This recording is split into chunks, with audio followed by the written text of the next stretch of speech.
Bem-vindos à nossa primeira aula de seminário desse semestre. Hoje a gente vai ter a apresentação Autonomia para veículos aéreos não tripulados, geração de conteúdos em jogos digitais, uma conversa sobre pesquisa e oportunidades, do professor Cláudio Fabiano Mota Toledo. O professor Toledo, ele é professor aqui do ICMC, ele possui graduação em Matemática Aplicada e Computacional pela Universidade Estadual de Campinas, mestrado em Engenharia Elétrica pela Unicamp também, e doutorado em Engenharia Elétrica pela Unicamp. É livre docente de Sistema de Computação pela Universidade de São Paulo e realizou pós-doutorado no Computer Science and Artificial Intelligence Laboratory do MIT em 2014 e 2015. Atua como professor na Universidade de São Paulo desde 2011. Tem experiência na área de ciência da computação, com ênfase em sistemas evolutivos e programação matemática aplicados a problemas de planejamento de produção, planejamento de rotas para veículos aéreos não tripulados, geração procedural de conteúdos para jogos digitais e remoção de ruídos em imagens, entre outros. Muito obrigado, professor Cláudio, por ter aceitado fazer esse seminário para a gente. Eu que agradeço a oportunidade, Gilvan. Para mim é um prazer estar podendo trocar essa ideia com os alunos, tá? E eu espero que vocês gostem do que eu vou estar apresentando aqui, tá? Então eu vou compartilhar minha tela para iniciar a apresentação que eu preparei aqui.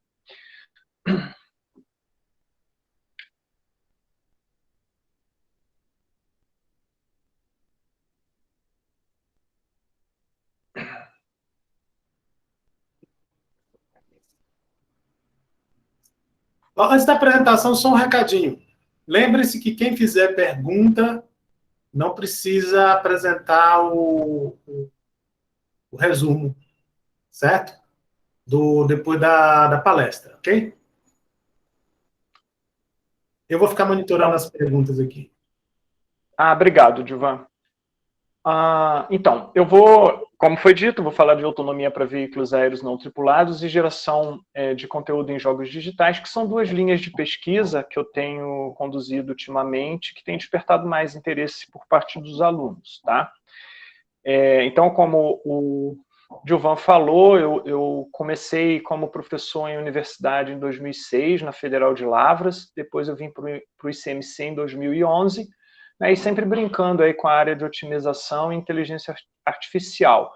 E eu trabalhava muito com planejamento de produção, ainda trabalho, né, mas acabei migrando um pouco para a parte de planejamento de missão para veículos autônomos e, por demanda de alunos que me procuravam, eu acabei entrando na parte de jogos, né, tanto na geração procedural como um pouquinho em inteligência artificial para jogos do tipo RTS.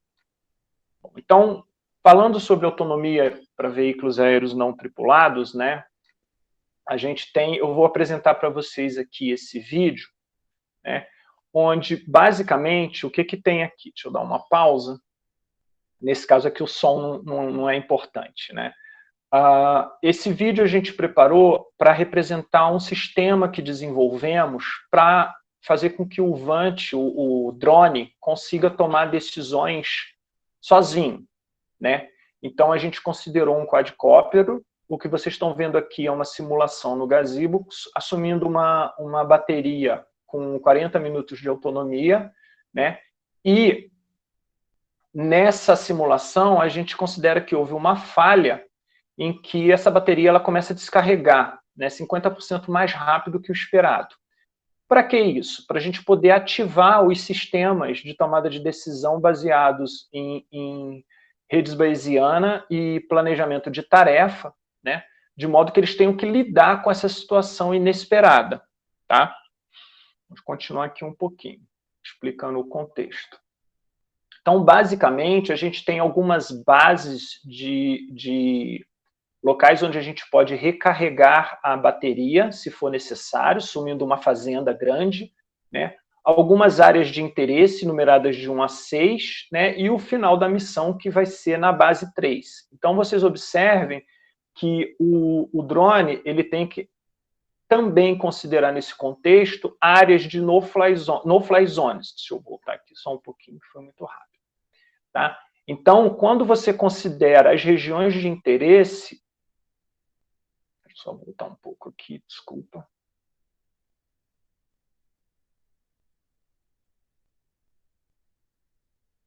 Isso, tá.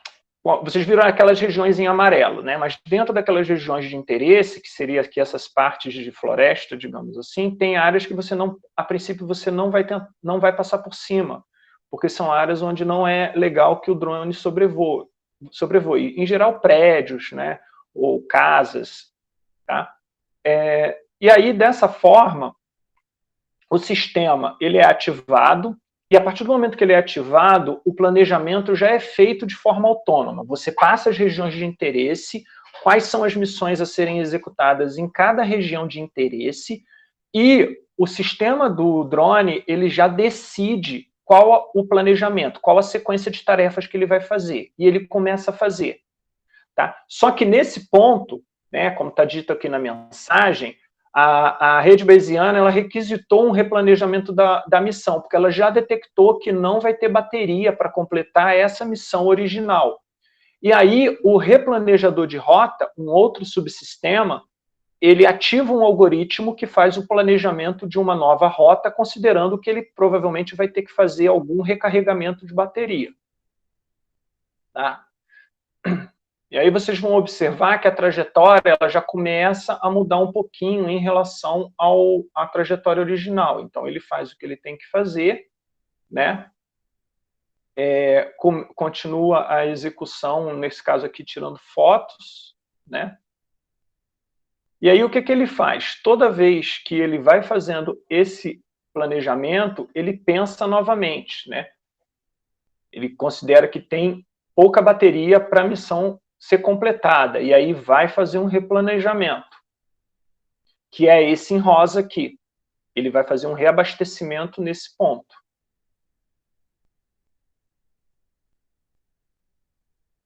Então, ele agora vai seguir a trajetória em rosa para fazer o recarregamento da bateria e continuar o cumprimento da missão.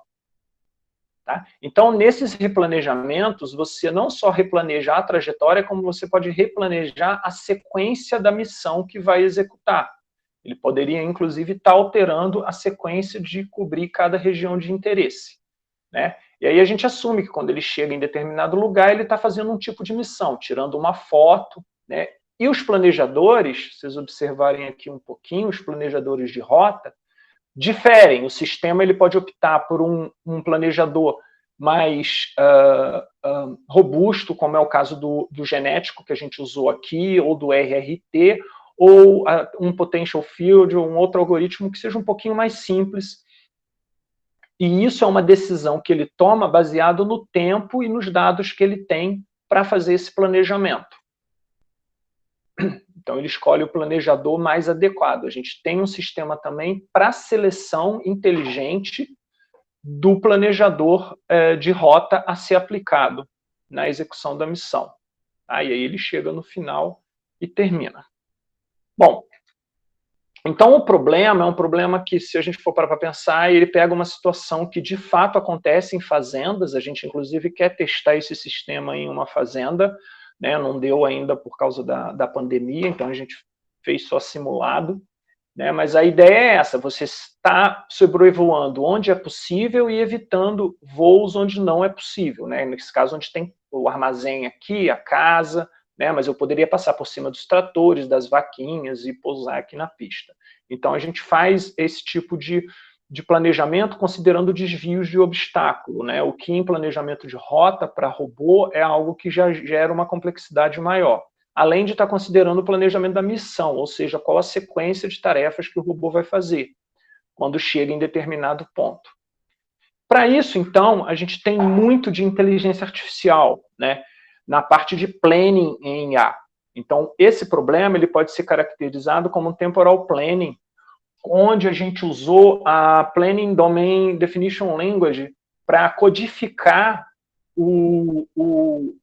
as tarefas a serem executadas, o planejamento a ser executado. Então, o PDDL ele é uma linguagem típica, muito utilizada em competições, inclusive, de planning nas melhores conferências de inteligência artificial, para você avaliar os algoritmos de planejamento de missão, né? Então, ele tem toda uma sintaxe que permite você codificar ele, o seu problema, o domínio do seu problema, e existem planejadores que pegam esse código em PDDL e, a partir dos requisitos estabelecidos, do domínio definido, ele faz o planejamento da missão, que foi o que a gente usou nesse sistema. O planejador de missão nós não implementamos, nós usamos um default de um sistema chamado ROS-Plan, que que utiliza o PDDL para a configuração do problema e definição de domínio. E, como eu falei, a gente usa o ROS-Plan, que é o planejador, mas a gente usa o ROS também, que é o Robotic Operation System, para fazer toda a integração entre os subsistemas que eu fui mencionando, né? O subsistema que procura, que toma conta se está tendo algum problema, que nessa simulação em específico foi a questão da queda da bateria, né? Nós temos um subsistema num nó do ROS que decide por qual planejador de rota vai ativar. Estamos usando em um nó o ROS-Plan, né, do algoritmo de planejamento que é disponível, que já é um nó implementado em ROS, a gente utiliza ele. Então, a ideia, todo esse sistema que vocês viram, eles foram implementados usando o ROS, né? E para isso, então, em termos de pesquisas e oportunidades, né, vocês viram que vocês têm a chance de aprender, né, quem se interessa por esse tipo de assunto, e eu faço aqui o convite àqueles que estiverem interessados para entrarem em contato comigo, né, a gente sempre está precisando de aluno, né, é um bom tema para TCC, é um bom tema para iniciação científica, né. E aí o que acontece? Você tem a chance de aprender, né, uma linguagem como o PDDL, aprender sobre planejamento, aprender sobre temporal planning, que é algo bastante interessante e relevante na área de inteligência artificial, quando você lida com robôs, né, não só drone. Você tem a parte do ROS, de você fazer as simulações, de você codificar um sistema em ROS. Você tem agora a parte também de quem gosta de redes bayesianas, né, dessa outra parte de tomada de decisão. Nós estamos usando e pretendemos usar outras técnicas de IA para conseguir fazer o fault detection, né, de conseguir lidar, na verdade não é descobrir o erro, dado o erro, o que eu faço? Né? Então esse sistema, ele me diz mais ou menos aqui, nesse caso, as chances, como que está indo, e aí o sistema pode tomar uma decisão baseada nisso, né, de decidir fazer ou não um replan. Né, e no momento a gente implementou uma rede bastante simples, né, ela precisa avançar mais ou até substituir por uma outra técnica.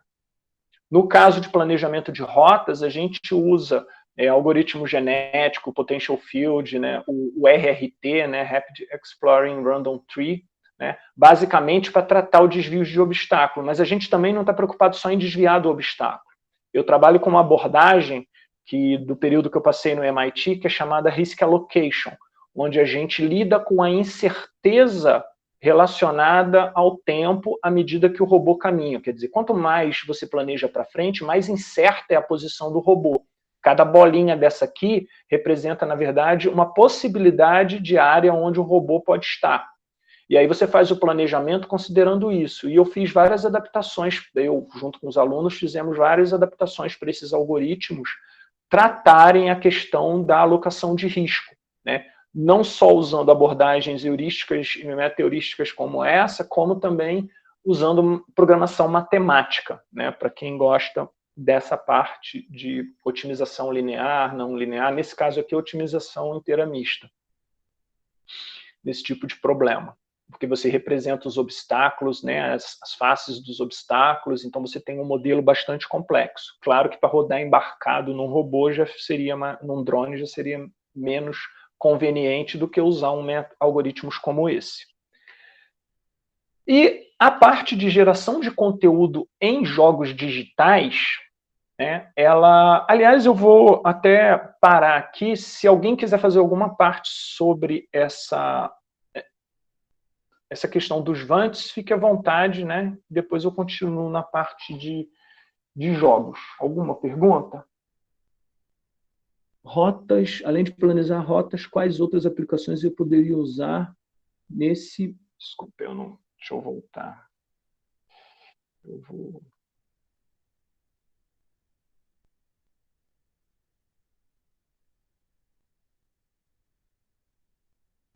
Só um minutinho, pessoal, eu saí da ligação sem querer.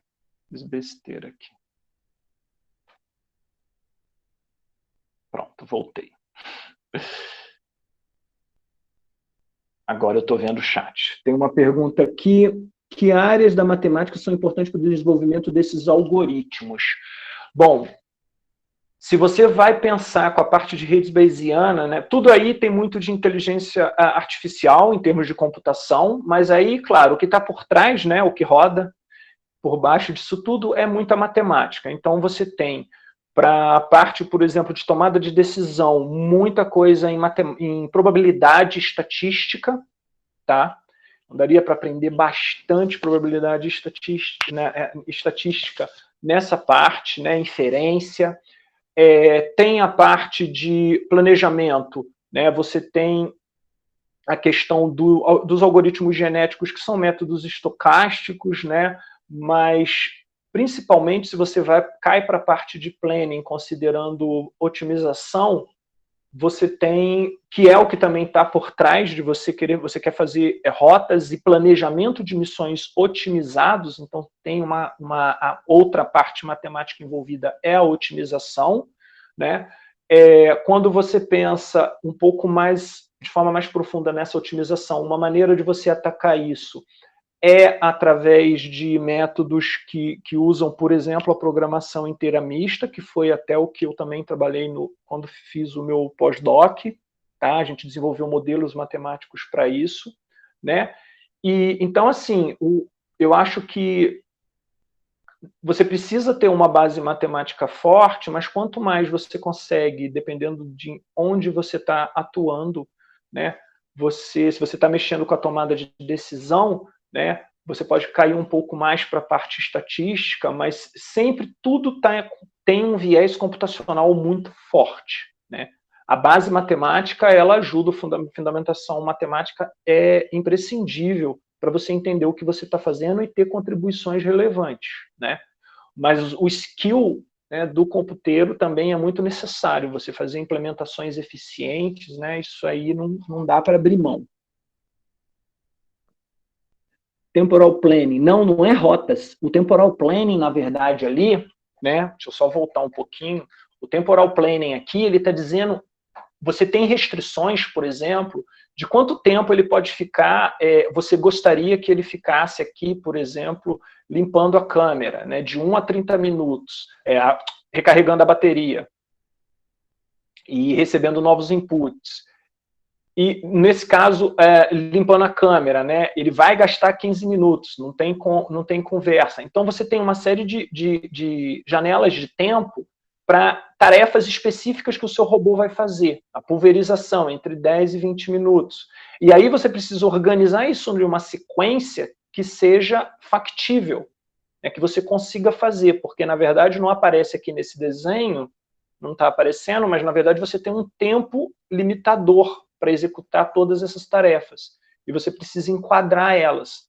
Então, nisso é a parte de planejamento de missão, ou planejamento de tarefas. O Path Planning, né, o Temporal Planning entra nisso. O Path Planning, ele é um segundo problema. É quando você define as sequências de ação, aí você diz, beleza, eu vou fazer essa tarefa primeiro, agora você vai refinar o seu plano. Você vai agora descobrir, tá, mas para eu ir desse recharge para a região E2 aqui, o que vai acontecer nesse caso? Para o meu episódio 2, o que vai acontecer? Eu vou usar tal algoritmo, então eu vou dizer a rota desse algoritmo. Pode ser que eu não consiga um algoritmo que faça e mantenha as restrições para frente válidas. E aí eu vou ter que replanejar tudo, mudar a sequência. Então, você pode tratar o problema em 2 etapas, que é muito comum isso no planejamento em IA. Você primeiro faz um planejamento da sequência de ações, depois você refina esse planejamento considerando o planejamento de rota. Mas pode ser que não dê boa e aí você tenha que refazer o de missão para tentar um de rotas que seja aderente, né? Então, por exemplo, o planning que a gente está fazendo, né, ele trabalha com uma folga considerável para não dar problema nas rotas, na inserção das rotas, durante a execução daquela sequência de tarefas.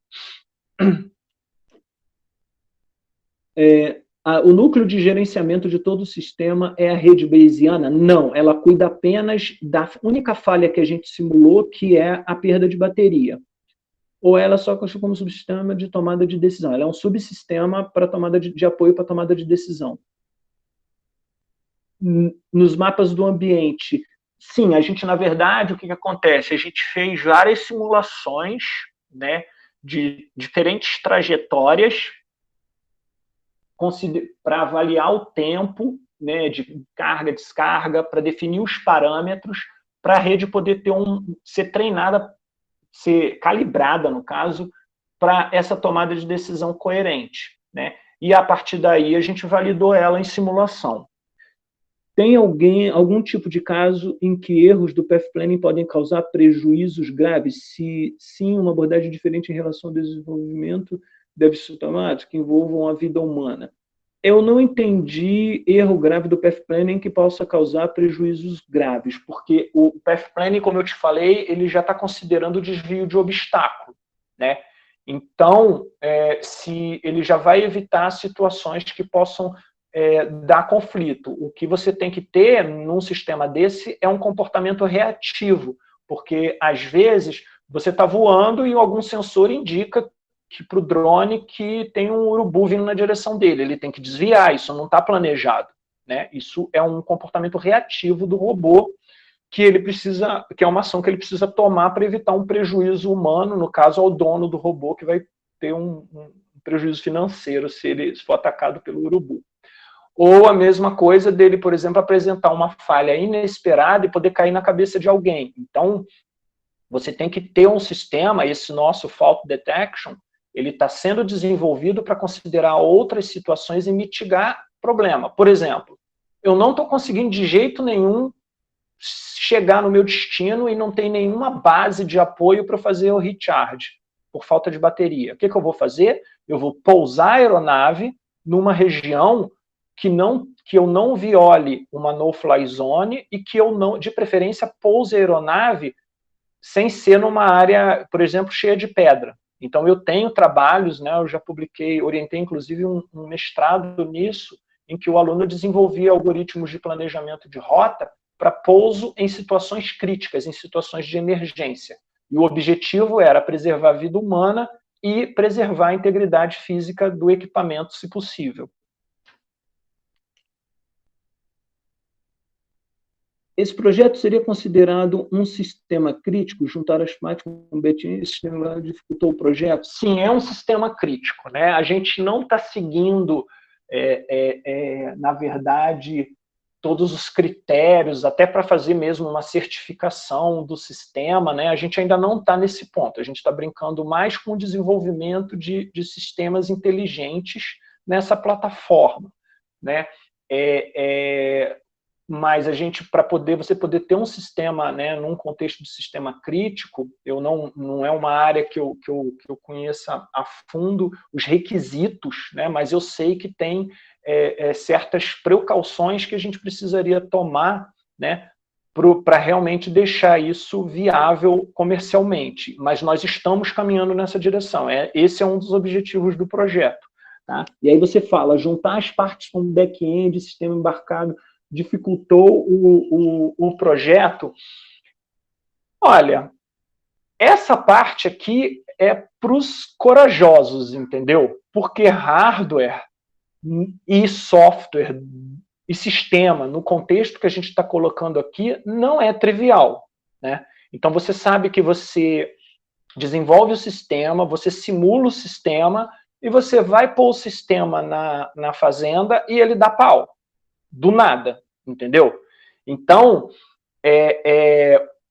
para quem gosta de hardware, eu acho que é uma área bem legal, ainda mais que a inteligência artificial e a autonomia são demandas consideráveis, né? A inteligência artificial provendo autonomia é algo que demanda muito, né? A gente não tem. Você olha isso daqui, você pode falar como muitas pessoas que não são da área falam, mas isso aí o DJI já faz. Não, não faz.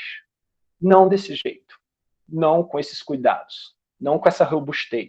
O cara da fazenda, na verdade, ele até fica bravo, porque ele tem que se adequar às restrições de um sistema, por exemplo, de um Phantom, né? Ele não consegue customizar no nível que ele quer e ele tem que, muitas das vezes, ter um piloto ali o tempo todo. Esse sistema, ele está sendo desenvolvido para não depender, praticamente, o piloto não vai fazer nada, entendeu? Você vai ligar e ele vai executar as tarefas. O piloto, na verdade, vai ser só um provedor de informações iniciais para o sistema. Né? Deixa eu ver aqui. Tenho duas perguntas. Quais são os critérios para se considerar uma zona como no-fly zone? É algo para conservar a privacidade das pessoas, para impedir qualquer tipo de acidente? Os dois. Os dois. Para esse tipo de mercado, me diz você acha que isso daí não interessaria a Amazon para fazer a entrega? Né? Você seguir rotas que, de repente, façam com que o Vant sobrevoe muito mais um lago do que fique passando em cima da cabeça dos outros. Né? Então, é inevitável que tantas questões de privacidade, né, que nem um avião, né, que quando faz a trajetória, às vezes, pelo litoral, em vez de ficar passando por cima das cidades, né? Então, você tem que ter a questão de segurança, você tem que ter das pessoas que estão embaixo, você tem a questão da privacidade, no caso de drone, né? E você tem a questão de otimizar a trajetória. Então, tipo, tem um monte de lugar que foram aqueles em vermelho que eu apresentei, por onde você não pode passar, mas, por outro lado, você tem um monte de entrega para fazer, que são aqueles pontos em amarelo. Né? E aí, como é que você vai otimizar e planejar isso? Sendo que no meio do caminho você pode ter uma falha, como foi o caso retratado aqui da perda de bateria. Né? Então, são situações que tem totalmente um viés prático, mas que, para se tornar comercialmente viável, tem toda a questão de você certificar componentes, né? A questão de se tratar de um sistema crítico. Mas, enquanto desenvolvimento de subsistemas voltados a uma situação prática, tem tudo a ver, né? Tem bastante aplicação disso hoje em dia. E tem-se a ilusão de que já está tudo feito, e não é bem assim, não.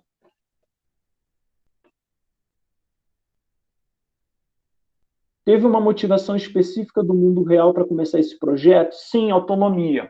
Os caras, eu conheço um vendedor de Vant para a fazenda, e a principal reclamação do cara é: os sistemas são muito engessados, né, e tem uma dependência muito grande de controle. O ideal era que isso funcionasse sozinho, perturbando minimamente o usuário, né, e com robustez. Então, que é uma coisa que muitas vezes o cara quer mudar a sequência da missão e não consegue fazer isso, ou não consegue fazer isso de uma maneira otimizada. Chega lá o cara lá que trabalha na fazenda e fala, vai aqui, ali e ali. E aí depois vê que não vai dar bateria, o piloto tem que puxar o Vant de volta. Né? Então, assim, você muitas vezes não tem uma ciência ainda aplicada para otimizar esses processos. Só que, como o pessoal quer usar, então está se demandando esse tipo de desenvolvimento, né? Principalmente no aspecto de autonomia mesmo, e não automático. Autonomia no sentido de que ele voa e toma decisões a respeito do que fazer, não só fica automaticamente executando tarefas. Não, a foto aí, na verdade, ele não fotografou. Esse sistema ele está sendo pensado, né, foi uma simulação, ele está sendo pensado para executar diferentes tipos de tarefa. O tanto que o sistema de retirada de foto, o sistema de pulverização, ele é à parte. Então, o que a gente está vendendo seria o núcleo inteligente, né, que pode ter, onde você pode plugar tarefas específicas. E aí você tem um outro sistema remoto que vai dizer para o nosso sistema, ó, agora eu vou executar. Executei, iniciei, terminei. E o nosso sistema vai só verificando.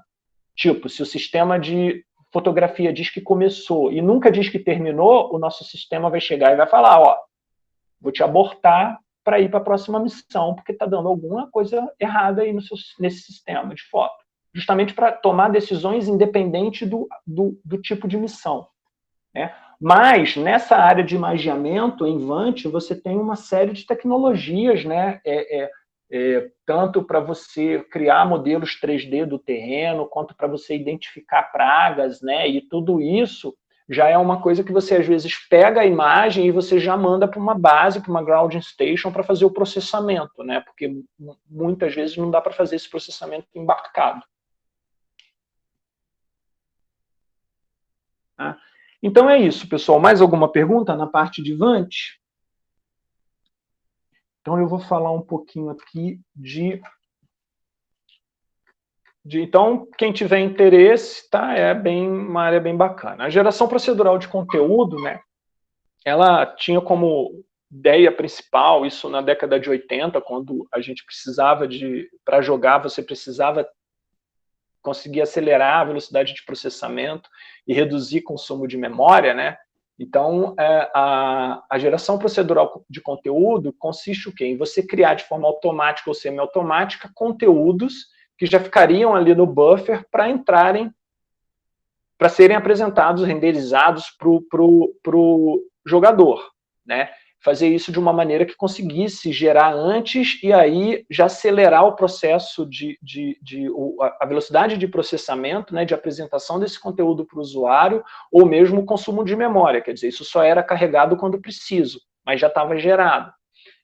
E só que depois, com o avanço, né, da capacidade computacional, a gente vê hoje a geração de conteúdo também começando a atingir a questão de adaptabilidade, ou seja, você tem um conteúdo que consegue ser gerado em tempo real e, se bobear, você adapta esse conteúdo para o que o jogador quer, ou seja, se o jogo está mais difícil, o cara está desanimando, você deixa mais fácil, né? Se o cara está perdendo o interesse, você começa a motivar, você começa a gerar conteúdo de acordo com o perfil que você percebe que aquele jogador tem. Então, tudo isso são, digamos assim, objetivos que essa área de geração de conteúdo está tendo atualmente.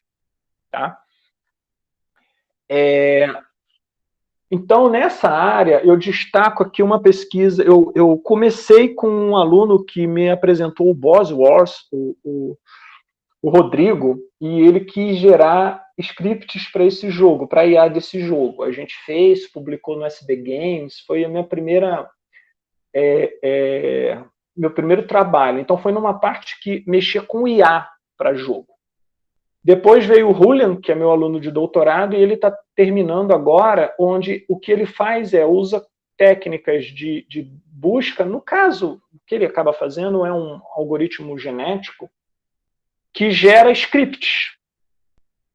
Scripts, né, para controlar os NPCs, né, para controlar a IA do jogo. E aí, esses scripts eles podem ser codificados em árvores desse tipo, que a gente usa, muito comum em Genetic Programming, e a gente testa esses scripts numa plataforma chamada MicroRTS para validar. Né? E, inclusive, tem uma competição disso, e o nosso Tiamat aqui ganhou em 2018 no Congresso de Jogos, eu não me lembro onde que foi, mas foi em 2018, a gente ganhou em 4 categorias, tá? Então, é legal, porque é uma área que tem muita competição, né? Como tem, inclusive, em planning, mas aqui em jogos, né? Essa parte de RTS, o pessoal tem, vocês ouvem notícias por aí de outros tipos de desafios, né? Mas, academicamente falando, tem essa conferência que é muito boa em jogos, o SIG, que depois mudou para COG, o nome, Conference on Games, e aí a gente tem chance, né, de testar aquelas ideias que você está desenvolvendo. Foi o que o Julian fez aqui. Antes do Julian, eu orientei um mestrado, e aí sim foi o meu primeiro trabalho, minha primeira orientação em geração procedural de conteúdo, que envolvia o Angry Birds. A gente tentava montar os pilares onde ficam os porquinhos para arremessar os pássaros, de modo que esses pilares fossem montados de acordo com o que o game design quer. Só que para vocês montarem esses pilares, né, você precisa ter uma série de regras. Então a gente criou um grafo aqui para tomada de decisão do que vai em cima do quê. E codificamos isso também usando algoritmo genético para definir qual a quantidade de pássaros mais adequado e que tipo de peça vai em cada pilar, ou se o pilar vai ficar vazio. E dessa maneira você montava. E quando você monta, tem a física do jogo. E aí o que fazia? Caía tudo. Então a gente fez o genético evoluir a um ponto que ia caindo, mas ia caindo menos, até uma hora que você começava a ter estruturas estáveis. Então reparem que é um tipo de trabalho em que você define uma codificação para o algoritmo trabalhar em cima, e você precisa simular isso e pegar métricas. Então a gente pegava uma métrica que era como se fosse a vibração da peça. Se alguma peça se movesse, você tinha um parâmetro de velocidade que mudava para cada peça. E aí, na média, a gente sabia se aquilo moveu muito ou pouco, né? Então, a gente ia medindo esse parâmetro, simulando e selecionando as melhores estruturas, né, para definir como estruturas finais, de acordo com o que o game design quer montar. Então, se ele quer montar um nível mais linear, se ele com estruturas mais lineares, estruturas mais não lineares, com mais porco, menos porco, e isso repercute. A gente também precisava avaliar se a estrutura montada podia ser derrubada. Então, a gente tinha que considerar também a quantidade de pássaros. E esse vídeo aqui, ele mostra, deixa eu aumentar aqui, ele mostra eu vou acelerar, que a pesquisa, quando você trabalha assim, em jogos, você tem que ter em mente uma coisa. Se você não desenvolver o jogo, você não tem nada. Então tem que desenvolver e tem que avaliar. E aí a gente fez um questionáriozinho, deixou isso disponível na web por um tempo. O cara vinha aqui e jogava sem saber se o nível gerado era um nível gerado proceduralmente ou se era apenas um nível que a gente pegou do Angry Birds e adaptou. Então, qual foi a pegada aqui? A gente gerou os níveis com os parâmetros dos níveis do Angry Birds, para eles ficarem semelhantes, e tentamos ver se o usuário conseguir identificar, tipo, tá na cara que isso aqui foi feito por uma máquina. Mesmo a gente querendo que a máquina gerasse algo próximo de um nível default do jogo, né? Então a gente perguntava, a gente fazia um levantamento da pessoa que jogava, né, antes e depois, né, para ela poder responder. Então aqui ela fazia algumas respostas, porque dava algumas respostas relacionadas à imersão. A gente também queria saber não só se era ou não igual ao do Angry Bird, se era ou não procedural, mas saber se o cara estava se divertindo, se ele também estava achando aquele jogo interessante, se ele estava sentindo uma imersão naquilo, ou era uma coisa muito besta, entendeu? E aí a pessoa ia lá e respondia. Deixa eu adiantar um pouquinho aqui.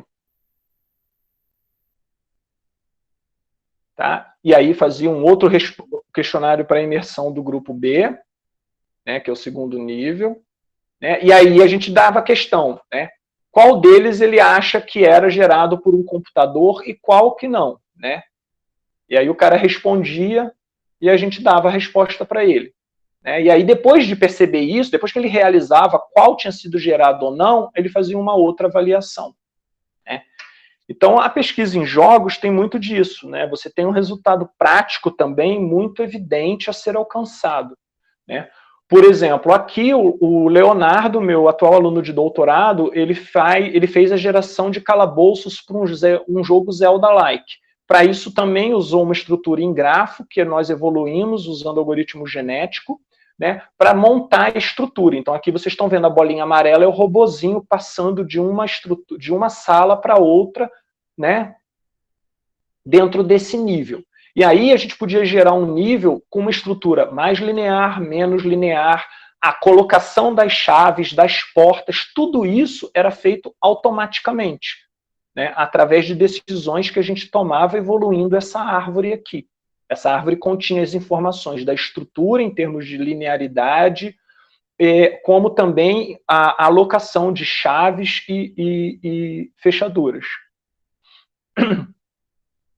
Bom, hoje eu tenho um grupo de alunos que trabalha na geração de narrativa para esse tipo de jogo. A gente está desenvolvendo uma historinha, né? Então, para quem tiver interesse. Também geração de inimigos. A gente tem alunos, a gente está precisando, inclusive, de gente para ajudar no desenvolvimento de inimigos. A gente quer gerar inimigos que sejam desafiantes para o jogador de forma procedural, né? Então, isso a gente regula, a gente já tem um algoritmo genético que faz mais ou menos isso. Precisamos de fazer design da sala. Se vocês observaram nos vídeos, todas as salas são quadradonas, né? A gente quer colocar um layout nela, e a gente precisa, a gente já tentou fazer isso usando celular autômato, autômato celular e algumas outras técnicas, mas é um projeto que está em aberto também. E a ideia o doutorado do Léo é fazer com que toda essa geração seja feita simultaneamente, seja feita de forma coerente.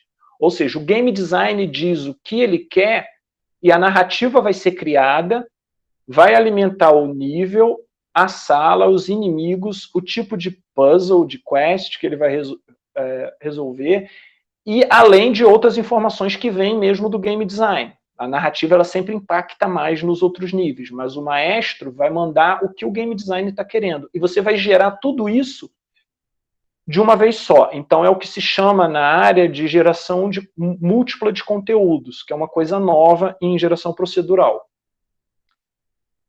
Para terminar, eu tenho, fora da geração procedural e de IA para jogos, eu tenho orientado alguns trabalhos de TCC e IC na área de jogos sérios, e orientei um mestrado também, que no caso aqui foi o do Gabriel Toschi, que fez o Plot from Stars, que era um joguinho para ensinar o pessoal a desenvolver funções matemáticas. Então, para isso, ele publicou numa conferência também, fora do Brasil, naquela conferência de jogos, inclusive, e aí você ia determinando as curvas, cossenos e senos, retas, parábolas, e aí você destruía os inimigos e ganhava medalhas à medida que ia fazendo isso. Então era uma ideia de jogo, né, para ensino de funções em matemática, que ele conseguiu fazer de uma forma divertida, porque é aí que está o problema.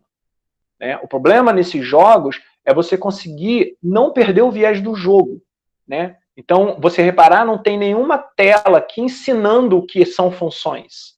Né? O cara, no jogo, ele vai parametrizando e vai aprendendo como aquilo influencia, a mudança de valores influencia no comportamento da função.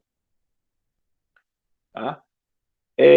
O Matheus, que foi o aluno de mestrado, ele fez um jogo sério, que seria um quebra-cabeça, que vai num óculos, né, nesse VR aqui, e o que acontece? O fisioterapeuta seta o jogo, os parâmetros do jogo, de acordo com o tipo de mobilidade que o paciente tem. Geralmente são pacientes com AVC. Ele vai usar uma pulseira desse tipo e ele vai movimentar os braços. À medida que ele movimenta os braços, ele monta o quebra-cabeça. E o fisioterapeuta pode fazer com que ele consiga alcançar uma peça sem necessariamente chegar no meio da peça, para facilitar para o paciente. E aí a gente coletava dados que poderiam ser transformados depois, que foram transformados depois em gráficos e informações úteis para o terapeuta, para o fisioterapeuta. E agora eu estou com uma oportunidade, e aí nesse caso eu não tenho ninguém ainda para trabalhar, que é o desenvolvimento de um jogo para celular de preferência, voltado à educação alimentar, né? Onde a gente vai ter participação de nutricionistas, a gente precisa dos game designers e dos adolescentes. Então, a responsável por essa pesquisa é uma aluna de doutorado da Faculdade de Nutrição da USP, e ela tem acesso a alunos do ensino médio, e a ideia é que eles deem o feedback para a gente no desenvolvimento desse jogo. E aí é aquela coisa do Plot from Stars. O desafio aqui é a gente conseguir fazer um jogo que realmente motive o aluno, né? E não dizendo que, dando liçãozinha de moral. Quer dizer, de repente o cara vai descobrir que tem que comer arroz e feijão ao invés de piada, porque isso dá mais power up para ele matar os zumbis. Alguma coisa nessa linha.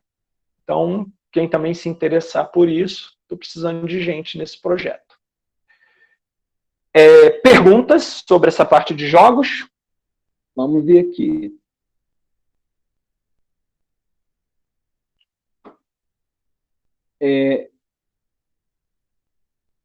Geração procedural, deixa eu voltar aqui, eu estou vendo pelo celular.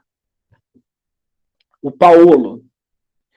Em jogos, através dos anos, teve mais aderência do mercado com uma presença em jogos roguelike e em outros jogos single player. Com isso dito, não dá para não notar que jogos multiplayer macios, eu não ouvi falar, não utilizam geração procedural. Certo, pelo menos não no mesmo nível. Quais seriam os requisitos, o rebuscamento e a otimização necessária? Parte 1.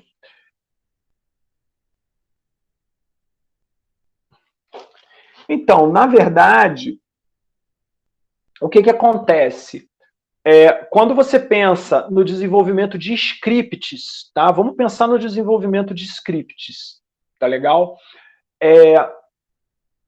Você consegue, naquele algoritmo, se eu entendi sua pergunta, Paolo que está no grupo de jogos, né, que eu oriento, o que eu imagino é, por exemplo, aquele trabalho do Hulian, ele já é pensado, quando ele vai jogar com um inimigo, né, porque a gente testou naquele micro RTS, quando ele vai jogar contra um inimigo, ele abre várias branches de execução, ele evolui os scripts em tempo real, por uma fração pequena de tempo, e seleciona o melhor para jogar, ou seja, ele já está fazendo algo que é em tempo real, porém ainda num ambiente muito controlado que é o micro RTS. O problema maior acaba sendo a gente conseguir pegar um aluno e que queira abrir, porque tem alguns fontes, mas eles são muito mal documentados para jogos onde você possa fazer essa iteração. Então, por exemplo, alguns anos atrás, o Léo tentou, eu não vou me lembrar o nome do jogo, mas a gente pegou a biblioteca e ele desanimou, porque a coisa não era bem documentada, dava muito pau. Agora, eu não estou muito a par, porque eu fiquei muito na orientação do Julian em cima do micro RTS, que já era para academia, e o menino precisava defender o doutorado, mas já está começando a ter jogos oficiais com versões para você testar algoritmos, né? Então, eu acho que isso, para o pessoal que vai desenvolver novos jogos, é muito bom. Porque você consegue, para o game designer, né, você começa a, no mínimo, gerar IAs mais inteligentes ou mais bacanas de se jogar contra. Né? Não fica aquela coisa fácil de você reconhecer o comportamento. Né? Não sei se eu respondi sua pergunta, qualquer coisa vem aí na parte 2. Deixa eu ir para o Felipe. Essas definições, onde ficam as coisas? Elas seguem algumas regras predefinidas ou vão sendo geradas aleatoriamente e testadas? Os métodos são de gerar e testar, mas não são aleatoriamente. E aí, por isso que num projeto desse, uma das primeiras coisas que você aprenderia é sobre como funcionam os algoritmos evolutivos, né? Que é uma das técnicas bastante usadas é a técnica, né, mais usada em geração procedural de conteúdo. Inclusive, nesses congressos de IA aí que eu andei publicando, os caras têm um tremendo preconceito com computação evolutiva. E aí eu vejo muita gente dando outro nome para o que é um algoritmo genético, entendeu? E aí chama de search-based alguma coisa. Mas é basicamente você gerar aleatoriamente e recombinar essas soluções e manter as melhores no seu pool de soluções viáveis. Felipe, não sei se eu respondi a sua pergunta. Paolo, para tornar possível uma geração de conteúdo para um jogo, sendo isso em tempo real, para todos os... Eu não entendi isso. Paolo, isso aí não é tão trivial, né? A gente sabe, você tratar o contexto de multiplayer não é trivial, mas está caminhando, e eu não acho que esteja caminhando para uma velocidade numa velocidade baixa. Então, já respondo sua próxima pergunta. Estaríamos muito longe de chegar nesse nível? Ó, como a minha pesquisa foi só nessa parte de micro RTS, eu não vou ficar dando opinião que eu não tenho uma baliza forte para sustentar. Mas do que eu vejo das técnicas, sim, o maior problema é você conseguir colocar isso de um jeito fácil, porque quando a gente entra nesse contexto de jogos mesmo, e a gente não está falando de qualquer joguinho, né, você tem muitas variáveis envolvidas, né? Então, basicamente, você teria que ter um cara para fazer isso e outros para fazerem todas as junções necessárias. Mas a técnica para você criar essas IAs mais inteligentes, pelo menos de uma maneira offline, já está bem à mão, na minha opinião. O problema é você conseguir fazer isso adaptativo durante todo o jogo, né? Dentro de um jogo que tem uma série de amarras, né? De um jogo comercial. Então, tipo assim, se contratarem o Léo para fazer um negócio desse, ele faz. Entendeu? Mas aí tem tempo e tem que ter equipe. Eu já não consigo fazer o Léo, né? Você vê, sabe como é que são lá nas reuniões. Eu mato um aluno, uma equipe que nem o nosso grupo, se a gente fosse tentar pegar um coelho desse, né? Ou todo mundo reprovaria e a gente teria o jogo, ou todo mundo passaria de ano e eu não teria o objetivo da pesquisa. Então, é complicado, né? Na academia, a gente chega nesse nível, mas as indústrias já tem gente na academia, que é o exemplo que eu dei do Léo, que tem condições de alavancar projetos desse tipo, tá? E a gente já tem poder computacional para isso também. Não acho que esteja tão longe e acho que o pessoal já deve estar usando sim. É que eles não abrem também, Paulo. Eu vejo muito uso de geração procedural em mapas, estruturas, biomas, enfim, muito a ver com ambientação. Você acha que é uma possibilidade da geração procedural para gerar itens, componentes e efeitos? Já é usado. Já é usado. Para itens, sim. Dano, alcance, sim. Sim, é possível. Sim, é uma tendência. É uma tendência, Rafael. Leonardo, no jogo do calabouço seria possível usar os dados de partidas anteriores do zero para esconder as chaves? É possível, e essa é uma ideia, né? A nossa ideia, naquele multinível do Léo, como é um ambiente que a gente controla, é um joguinho mais simples, a gente vai tentar chegar num jogo que seja de PCG online. Não sei se vai dar certo. O aluno tem só 4 anos para defender o doutorado. Mas a ideia é chegar nisso. Se não, pelo menos uma boa ferramenta para geração offline, né? Mas dá para usar sim. Inclusive, a gente vai estar usando as informações de jogabilidade para definir perfis de jogador, de modo que os conteúdos já sejam gerados baseado no que está se supondo ser o perfil daquele cara que está jogando. Tá? Professor, posso perguntar pelo mic? Pode. Oi, professor, tudo bem? Fala. Então, eu tinha uma dúvida, você estava falando aí sobre o uso de dados, aquele exemplo ali no Angry Birds, que tem uma mini pesquisa e depois tem o nível para a pessoa jogar. Eu queria saber, tipo assim, se tem a possibilidade, por exemplo, hoje em dia a gente tem diversos meios das empresas pegarem informações das pessoas e tentarem traçar um perfil.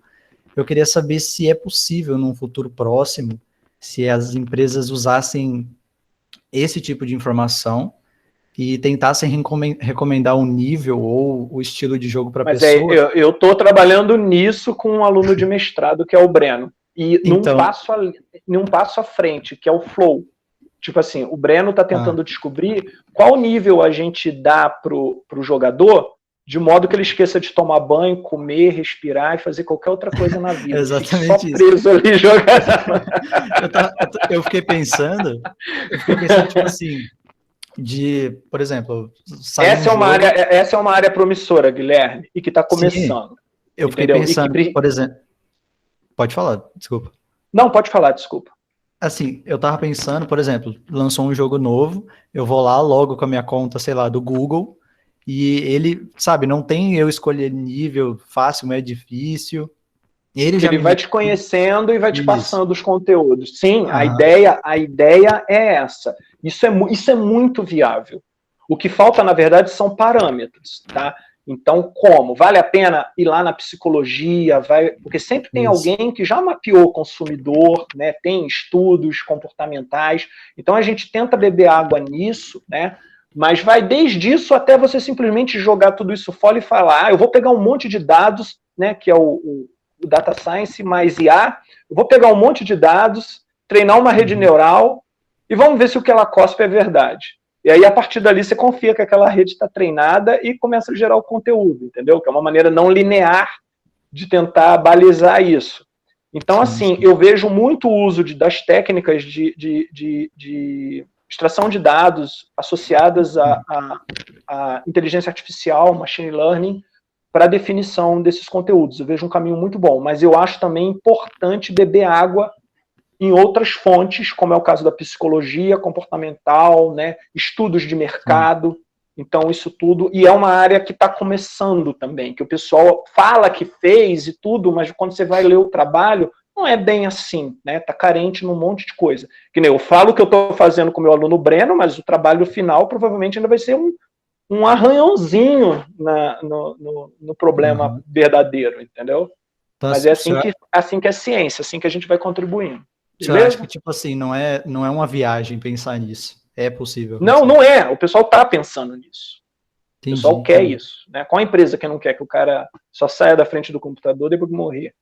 Os caras querem, né? Ética, né? O tempo todo, totalmente antiético, né? Antiético, com certeza. Os caras querem, né? O máximo de gente. Por isso que a gente tem que realmente, culturalmente, repensar essas coisas, sim, né? Sim, com certeza. Beleza, Vamos lá, mas aí é outra história. Nada. Os jogos sérios dos alunos chegaram a ser utilizados na prática, casos reais, tanto no ensino de funções quanto na terapia para AVC. Sim, a terapia para AVC é um projeto que a gente está continuando no hospital. O jogo, infelizmente, o Gabriel acabou indo fazer outras coisas, né? Estagiar, trabalhar e tudo. Esse está parado, o jogo das funções matemáticas. Eu não tive tempo ainda de conseguir um aluno, tá aí o convite, e a gente começar a testar isso nas escolas e melhorar, né? Então, isso seria uma boa. O do AVC, o aluno terminou o mestrado e a ideia agora não é um doutorado, dar continuidade a isso, né? Mas já foi testado, inclusive, no HC da Unicamp ou em algumas clínicas em Campinas. Essa linha de pesquisa envolve a geração de terrenos, que nem, por exemplo, no Minecraft? Sim. Tá. Nos jogos sérios, a aplicação do PCG pode ajudar a balancear o entretenimento com o aprendizado que o jogo deve trazer? Sim, cara, sim. Entendeu? E aí é esse balanceamento que é um target, né, Isadora, para a gente alcançar. Né? E que aí pessoas criativas como vocês podem dar ideias que nem a do Gabriel, que foi muito boa. Né? Tem também o trabalho do Yuri, que eu tinha colocado aqui, mas não apareceu no slide, que era um joguinho para programação. Também tem pesquisas que envolvem, o Vinícius fala, o uso parcial de geração procedural, no sentido de jogos que, por exemplo, usam blocos pré-prontos e usam esses algoritmos para juntar eles de uma forma coerente para montar um nível. Cara, eu não entendi sua pergunta. Eu acho melhor falar pelo microfone mesmo. Então, tem jogos que eles já têm blocos de níveis pré-prontos e o que o algoritmo faz é encontrar um jeito de montar esses blocos de forma que tenha um desafio certo e que seja possível do jogador conseguir chegar ao fim do nível. Mas uma maneira de você tratar PCG também é desse jeito, né? Você pode ter, por exemplo, alguns conteúdos pré-gerados, né, ou pré-definidos, e você simplesmente usa o algoritmo de geração procedural para unir esses conteúdos, que é o que você está me falando. Isso é uma abordagem. Né? Então, inclusive, nesse sistema que a gente quer fazer de múltiplos conteúdos, inicialmente vai ser assim. Cada grupo, o grupo que trata narrativa, o grupo que trata inimigo, eles vão gerar os conteúdos de acordo com o que a gente pede, depois a gente vai juntar tudo num nível. entendeu? Então, até o contrário, os bloquinhos seriam gerados proceduralmente nesse meu trabalho, e a união seria feita de uma maneira automática, mas sem evolução. Né? A gente está pensando em usar um algoritmo chamado NetElite para fazer essa seleção. Mas, bom, sim. É possível hoje usar esses métodos para gerar proceduralmente fases de jogos como Portal, que na verdade não cria ambientes, mas sim quebra-cabeças?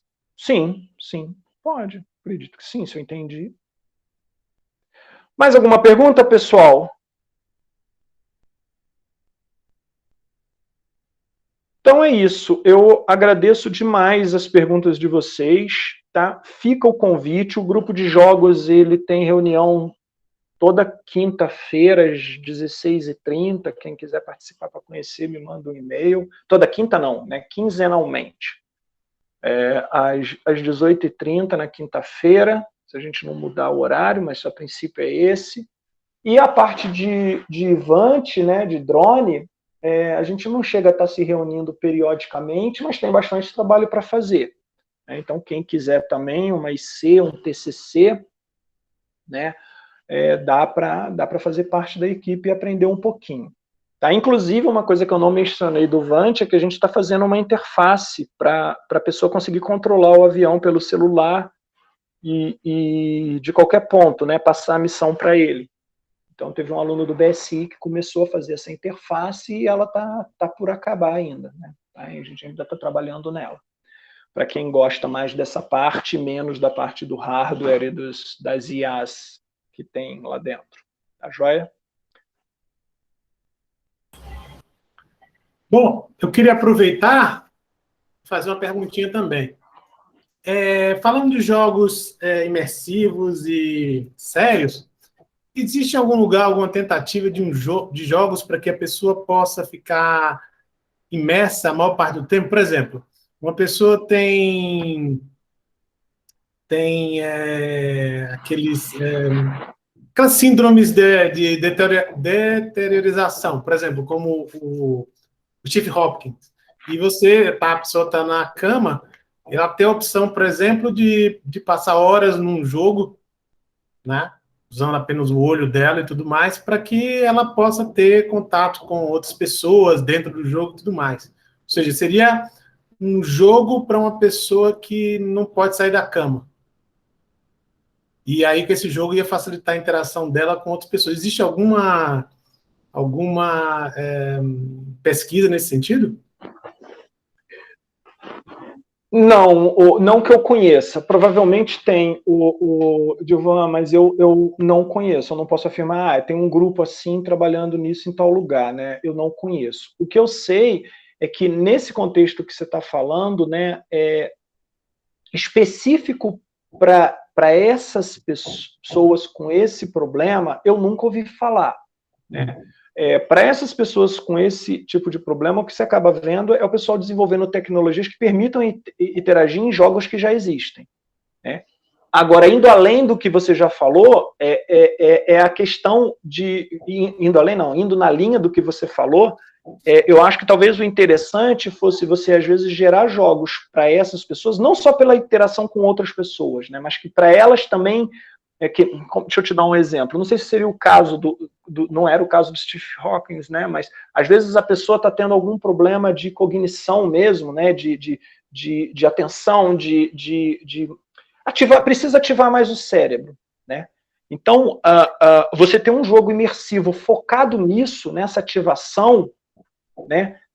Também seria algo muito interessante, né? E o pessoal tem pesquisado, sim, muito em imersão, né, com trabalhos que às vezes até, eu não vou conseguir te citar nenhum aqui, o Léo com certeza conseguiria, ele sempre lembra, mas de, por exemplo, tomografia, fazem tomografia para ver quais são as regiões que estão sendo ativadas quando a pessoa está jogando, né? Então, uma coisa interessante em imersão é isso, é que às vezes você usa o batimento cardíaco, pode usar até, sei lá, né, alguma forma de sensoriamento para ver o que está ativando no cérebro durante o jogo, para ver se aquele conteúdo está atiçando, né, o cérebro da pessoa. Isso também é uma outra maneira de se avaliar a imersão. Né? o que para a gente aqui em academia, no meu caso aqui, é mais difícil de fazer, né? Mas eu sei que tem pessoas fora trabalhando nisso, né? Tem artigos publicados nessa parte, onde eles tratam a imersão de uma maneira bem clínica mesmo, né? A pessoa fica sensoriada para eles terem uma noção de como ela está reagindo àquele conteúdo, né? E eu já comecei a ver coisas desse tipo em jogos. E só mais outra pergunta, sem curiosidade. Você falou de interação com o pessoal da área médica, com jogos e tudo mais. Foi você que foi procurar eles ou eles que vieram procurar você? Eu comecei com o pessoal... Não, na verdade foi um rapaz que faz pós-doutorado na Unicamp, lá na medicina, e ele é formado em educação física na UFSCar, e ele trabalhava nessa área, e ele estava no BRAIN, aquele projeto, um CEPID lá da Unicamp. E aí ele veio com um sensor que eles estavam desenvolvendo no CNPq, e aí eu apresentei a ideia do projeto do Matheus, que era esse daí. E aí deu liga, a gente começou a trabalhar junto. Mas começamos a trabalhar junto e veio a pandemia, né, Dilvan? E aí quebrou tudo, né? O menino, no final, precisava dos resultados e ninguém mandava, porque no hospital em si foram poucos testes. Acabou sendo muito em clínica, né? Só que o pessoal de clínica, já é difícil lidar com gente da área, de outra área, ainda no contexto acadêmico, que seria dentro do HC, imagina você lidar com um profissional da área, né, num período de pandemia, lá em Campinas. Então foi complicado para a gente obter os dados, né, e o menino defendeu o mestrado. Mas o trabalho ficou bem bacana, os resultados foram coerentes, e o dispositivo é muito simples, né, muito, muito prático. Então, vamos ver se a gente consegue avançar nesse projeto. Se você conhecer alguém com interesse de continuar esse desenvolvimento, me avisa, trabalhar nisso. Estou precisando mesmo. Então, parece que apareceu uma pergunta aí. Nesse ponto de jogos imersivos, eu vejo muito no futuro próximo, chegando a um nível parecido com um anime chamado, nele um capacete consegue ler os olhando também, manda informações para assim... Quem sabe, né, Felipe? É uma possibilidade. Mas é o que eu falo, a gente precisa de uma mudança cultural, senão vai ter gente definhando usando esse capacete. Isso não é bom. Aí passa mais por uma questão cultural. Beleza? Então, Dilvan, obrigado, cara. Então, obrigado, Cláudio, pela apresentação. E se não tem mais nenhuma pergunta, gente, muito obrigado por vocês estarem vindo.